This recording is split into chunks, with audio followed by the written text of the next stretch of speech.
Saône-et-Loire, désormais, 4 éoliennes offrent un nouveau panorama. C'est le premier parc éolien du département officialisé par un geste symbolique.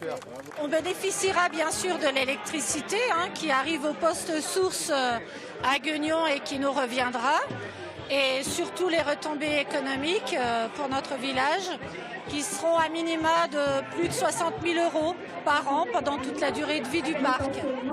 9 000 foyers alimentés en électricité et plus de 10 000 tonnes d'émissions de CO2 par an évitées. La Saône-et-Loire n'est pourtant pas réputée pour être une zone vantée, alors ces éoliennes sont grand format.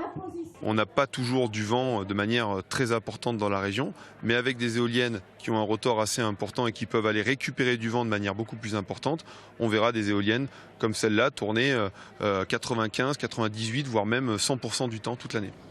De quoi donner des idées à certains maires, comme Daniel Rochette. Lui aussi aimerait bien voir sortir de terre des éoliennes. Une préétude est en cours. Si ça s'avère que c'est réalisable, après on réunira la population sera informée et on tiendra compte également de son avis. Un avis primordial pour mener à bien ces projets, mais ils ne font pas que des heureux. Les opposants dénoncent l'inutilité des éoliennes. Aujourd'hui, sur le site d'RTE, j'ai regardé la production d'électricité au niveau de la Bourgogne-Franche-Comté. La Bourgogne-Franche-Comté ne produit que 10% de sa consommation et en particulier, la production d'électricité d'origine éolienne aujourd'hui ne représentait que 33 MW, c'est-à-dire rien du tout. Dans le département, au moins 3 projets sont en cours à des stades plus ou moins avancés.